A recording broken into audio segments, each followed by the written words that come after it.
It is March 17, 2021, episode 27 of The Take. Mike Matalavage with me back-to-back weeks. That's pretty good. That's not too bad. Extremely excited to be back. Thank you for having me. Of course. We got more Jets news. That's really what it means. You're my Jet guy. So, NFL free agency started on Monday. We're a few days in. It's the legal tampering period before things become official.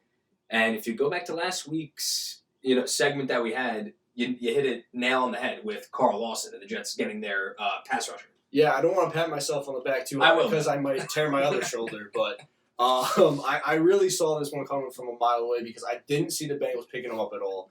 He's been poised to have a breakout year, and you kind of saw it a little bit last year with, I think he was in top 10 in terms of quarterback pressures and QB hits.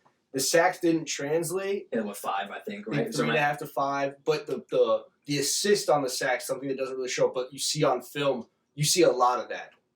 Moving quarterbacks in the pocket, getting a lot of pressure, making guys uncomfortable, which is a guy that we need, especially when you have Quinnen Williams and JFM, Jonathan Franklin Myers, up the middle, really disrupting things this past year.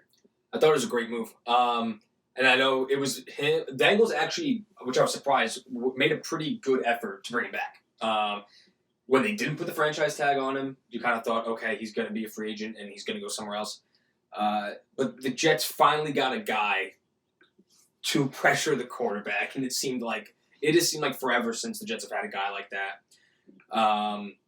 They missed out before we go into the other big sign they had. They did miss out on the two best offensive linemen in Joe Thuney and Corey Linsley. Here's the thing, and I know a lot of Jet fans were jumping on Joe Douglas in the beginning, in the early part of Monday for not doing anything. I mean, the Chiefs gave him 5 for 80.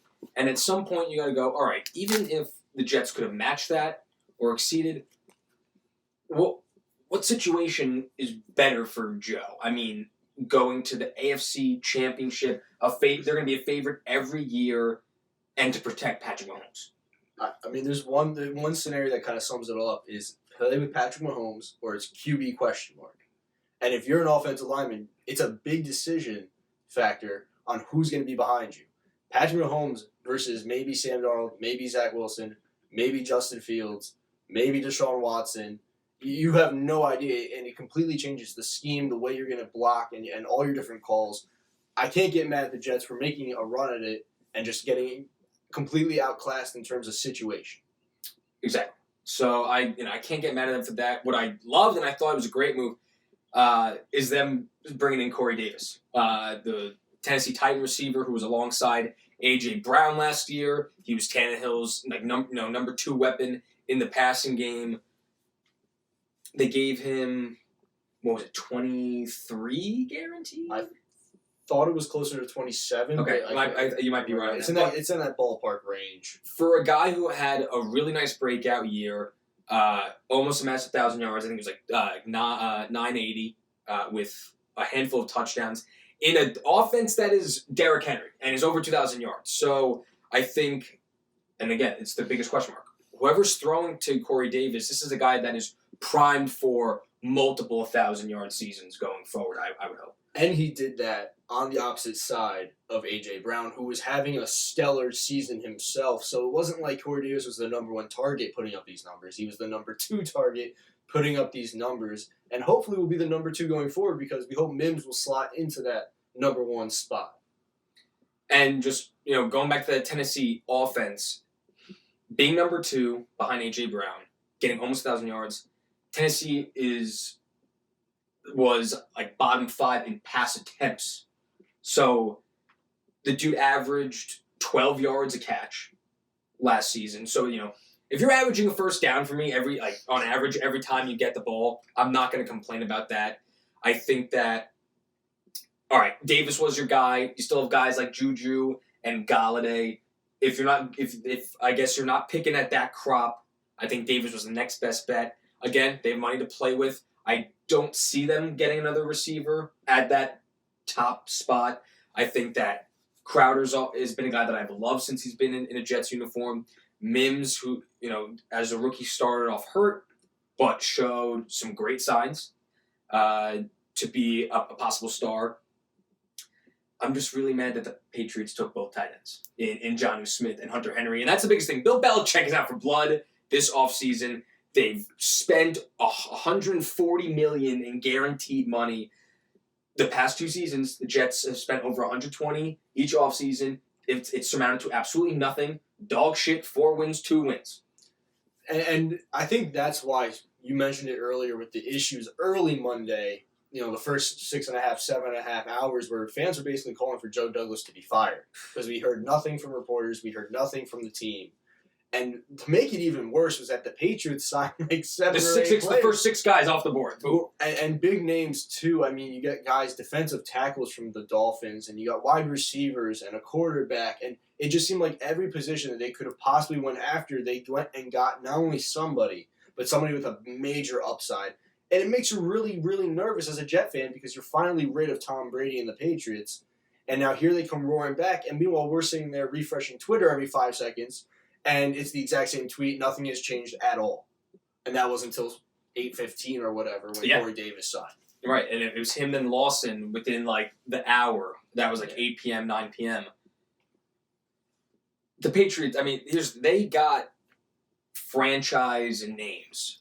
They brought in Matthew Judon, who, like when the Jets brought in C.J. Mosley a few years ago, and you thought that was, the big defensive guy that the Ravens lost, Matthew Judon was right behind Mosley, and he was finally free agent, and he dipped. So Ravens have lost some really, really talented defensive players over the past few years. Get Judon. You take Hunter Henry away from the Chargers at tight end, and he was the second one. They signed Jonnu Smith from Tennessee. Mm-hmm. First, and you thought, all right, they got Jonnu Smith, that's cool. They took both top tight ends, and they brought back Cam. You also signed Kendrick Bourne and Nelson Aguilar. They have a completely revamped receiving core with Aguilar, Bourne, Smith, and Henry. Those are your four wide. My only issue, and I think that was an issue that we saw with both of those guys you mentioned, Bourne and Aguilar on their former teams, is that their hands tend to disappear at times. The consistency has been an issue for both of them. So as Jet fans, I think we're hoping for that to continue.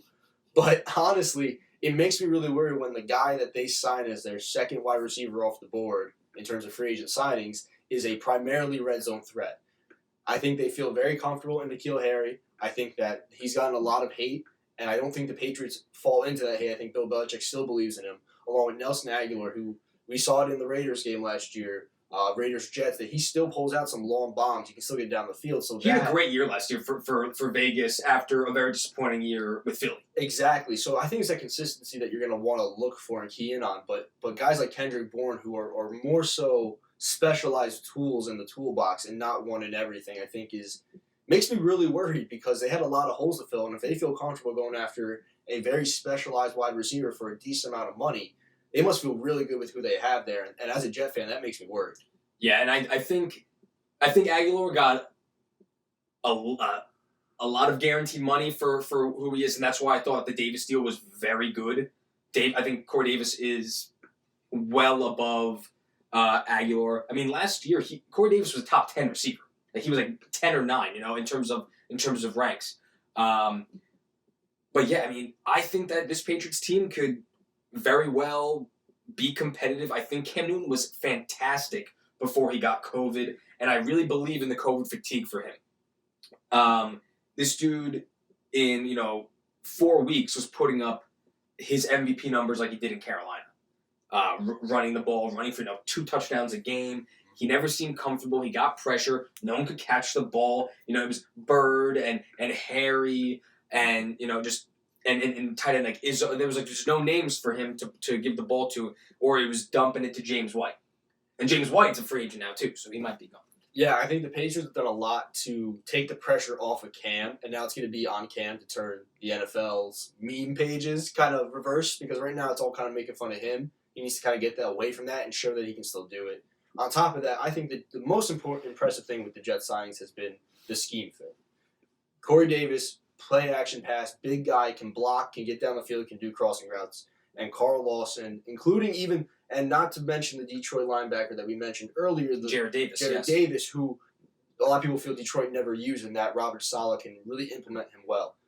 the scheme seems to be taking place, and they're not only going after good players who are matching the culture and the way they want to play on the field. Yeah, I totally. I'm saying just like last thought that I have is just they're patient and they're not spending to spend. They're spending on the guys that they seem fit, and they're going to work into the system. And I think at the end of the day, that's what you have to do to build a successful team.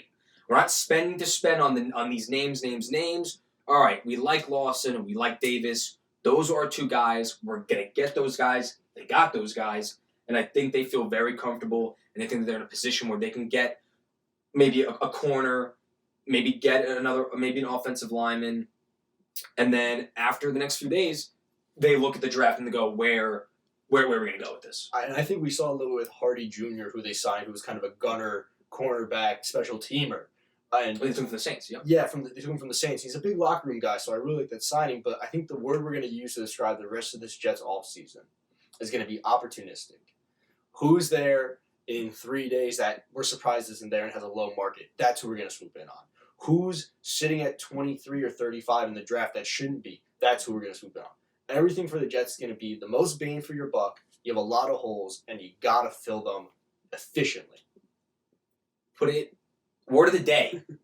Opportunistic. Opportunity. That's your 2021 New York Jets. Got a few days left, so we'll see what the Jets can do. Go fill a hole.